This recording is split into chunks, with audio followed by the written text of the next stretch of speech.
आरक्षण भी मुस्लिम समुदाय को चाहिए, देश भी मुस्लिम समुदाय को चाहिए, माइनॉरिटी कमीशन भी मुस्लिम समुदाय को चाहिए, सच्चर कमीशन भी मुस्लिम समुदाय को चाहिए, वक्फ बोर्ड भी मुस्लिम समुदाय को चाहिए। क्यों ये क्यों हो रहा है इस देश में? आपने एक देश ले लिया, उसके बाद वक्फ बोर्ड ले लिया, माइनॉरिटी कमीशन के नाम पर 5.5 लाख करोड़ रुपए मेरे देश के मेजोरिटी का पैसा, जो वैष्णो देवी मंदिर जितने हमारे मंदिरों का पैसा है 5.5 लाख करोड़ रुपए माइनॉरिटी को जाता है, वो माइनॉरिटी कमीशन के नाम पर, उसी सच्चर कमीशन के नाम पर माइनॉरिटी के बच्चों को 1-1 लाख रुपए दिया जाता है IAS बनने के लिए। क्यों? ये देश का हिंदू समाज पूछ रहा है क्यों हमारे साथ भेदभाव? क्यों? क्योंकि हम यादव हैं, ब्राह्मण है, बनिया है, दलित है, ठाकुर है, कुशवाहा है, पटेल है, इसके लिए हमारे बच्चों के हाथों में कटोरा दे दिया जा रहा है और उनको एक देश और उनके नाम पर देश का सारा खजाना लूटा दिया जा रहा है। क्यों? ये देश पूछ रहा है। और इस देश के हिंदुओं को कहना चाहता हूं जो बटे हुए हैं, ये सत्य है कि जब बटे हो तो कटे हो और कटोगे। सर, वक्फ बोर्ड को जो है अपना हक मानते हैं मुस्लिम समुदाय, कहते हैं हमारा हक है, हमें मिलना चाहिए और हमेशा से मिलता है। अपना हक मानते हैं वो वक्फ बोर्ड को। उनका हक पाकिस्तान ले लिया है, अब उनका हक कहाँ है? 116 करोड़ हिंदू हैं यहाँ इस देश में, उनका हक कहाँ है? वो अपना हक मांग रहे हैं, हमारा हक दो ना, हमारा अधिकार दो ना। मुसलमानों ने इस देश के लिए कुर्बानी दी, सब कहते हैं, तो सिर्फ भारत के लिए नहीं, पाकिस्तान के लिए भी कुर्बानी दी थी। अखंड भारत के लिए हिंदू मुसलमान मिलकर के लड़ाई लड़े थे और मुसलमानों ने अपना अधिकार पाकिस्तान ले लिया था। ये कौन सी राजनीति इस देश में हो रही है? क्योंकि हिंदू बेवकूफ है ना, वो यादव है, दलित है, ब्राह्मण है, बनिया है, कुशवाहा, पटेल, धोबी, कनौजिया, सब बटे हुए हैं ये।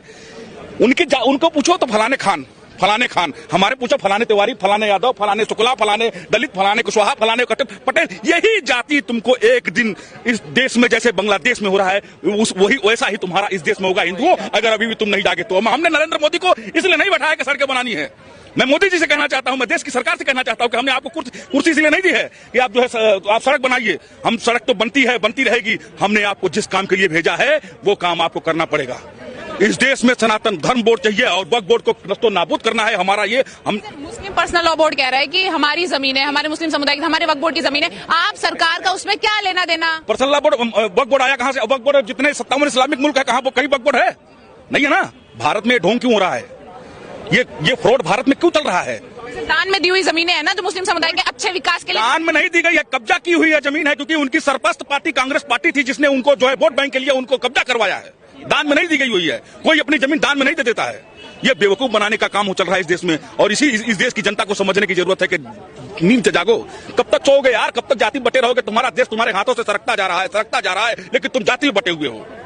ओवैसी जी कह रहे हैं कि यदि वक्फ बोर्ड खत्म किया जाता है, उसमें संशोधन होता है, तो मुस्लिम समुदाय से उनकी मस्जिदें भी छीन ली जाएंगी, क्योंकि मस्जिदों के भी पेपर। कुछ नहीं है, मस्जिदें नहीं छीन जाएंगी। जो अवैध कब्जा है, जो गरीब मुसलमानों को अधिकार नहीं दे रहा है, सिर्फ एक माफिया राज चल रहा है वक्फ बोर्ड में, उस माफिया राज को खत्म करने के लिए सरकार वक्फ बोर्ड में संशोधन बिल ला रही है। ये मुसलमानों को भड़काने की एक नई साजिश है, नए तरीके से जो है साजिश है। जैसे उसको जो है साहबानों के केस में जो है कांग्रेस पार्टी ने जो है मुसलमानों ने सरकार को डराया, कांग्रेस को, तो उन्होंने संविधान में संशोधन करके जो है ट्रिपल तलाक का कानून लिया दिया था।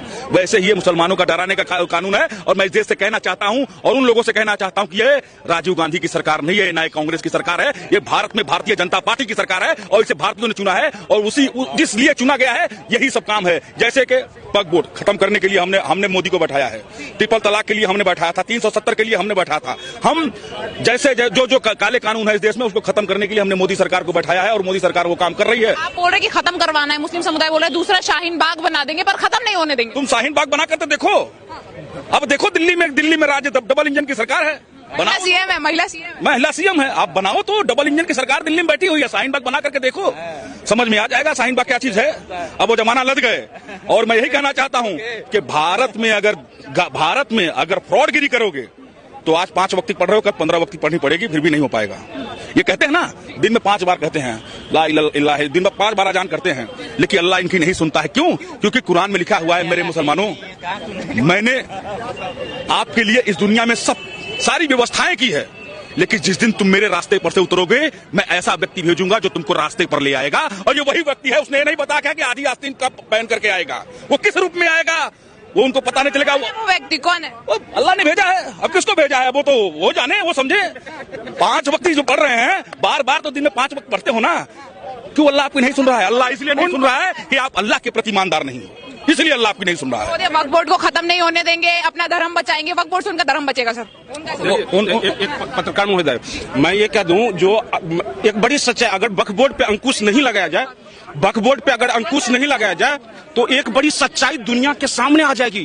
वो सच्चाई वो सच्चाई क्या जान, अगर वक्फ बोर्ड पे अगर अंकुश नहीं लगाया जाएगा तो एक बड़ी सच्चाई दुनिया के सामने आ जाएगी। वो सच्चाई क्या, वक्फ बोर्ड ने अभी अंबानी के घर पे कहा, दावा ठोका जो वक्फ बोर्ड की जमीन पे है। कुंभ मेला हुआ तो कहा जो ये क्या कहते हैं वक्फ बोर्ड की जमीन पर। अगर इस पे अंकुश नहीं लगाया गया तो आने वाले वक्त में कहीं ये ना कह दे जो जीबी रोड वक्फ बोर्ड की जमीन पे है।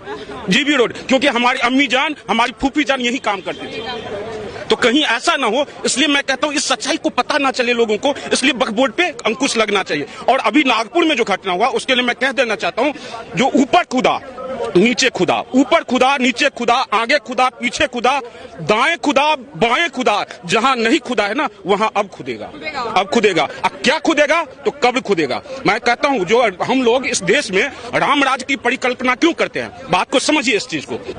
भगवान राम कितने भाई थे, 4 भाई।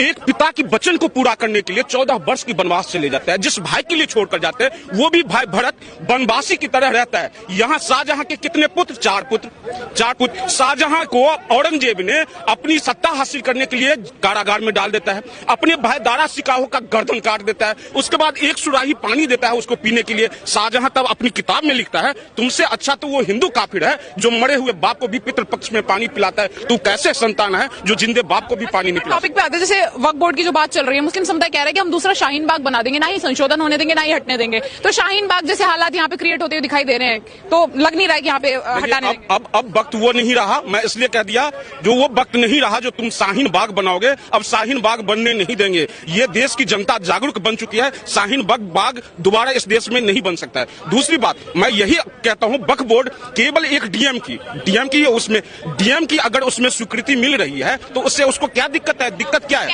किसी गैर हिंदू का क्या लेना देना। अब यही देखिए, यही दोगलापंथी देखिए, जब कुंभ मेला हो रहा था कह रहा है यहाँ पे क्या कहते हैं मुसलमानों की एंट्री क्यों नहीं होगी। लेकिन अगर वक्फ बोर्ड में कोई हिंदू आ जाए तो इससे इनको परेशानी है। इनकी दोगलापंथी देखिए, जो देश में अगर रोहिंग्या आ जाए इससे स्वीकार है, जो ये बाहरी लोग है रोहिंग्या आकर इस देश में बस जाए ये स्वीकार है। लेकिन वक्फ बोर्ड में कोई गैर मुसलमान नहीं। पर्सनल लॉ बोर्ड करे, हमारी जमीन है, मुस्लिम समुदाय उसका कुछ भी करे, सरकार को क्या लेना देना। एक चीज देखिए, वक्फ बोर्ड के पास जो संपत्ति है उस संपत्ति का भला हिंदू को तो छोड़ दीजिए, किसी मुसलमान का अगर कोई 1 पैसा का भला हुआ हो तो आप बता दीजिए। 40,000 आपको पता होगा जो आंकड़ा मैं बता दूं, 40,000 पेंडिंग केस है वक्फ बोर्ड के खिलाफ और उसमें से 10,000 पेंडिंग किसका है, मुसलमानों का है। मुसलमान भी लोग कहता है जो वक्फ बोर्ड ने हमारी संपत्ति पर कब्जा करके बैठा हुआ है। और एक शादी किया हो, किसी मुसलमान का भला किया हो, किसी गरीब मुसलमान का अगर कोई भला किया हो तो आप बता दीजिए। ऐसा तो नहीं हुआ ना। मैं कहता हूं जब इस देश में कोरोना काल चल रहा था उस कोरोना काल में सोमनाथ मंदिर ने दान दिया, माता वैष्णो देवी श्राइन बोर्ड ने दान दिया था, अक्षरधाम टेम्पल ने दान दिया था। क्या वक्फ बोर्ड ने 1 पैसा का दान दिया? नहीं दिया।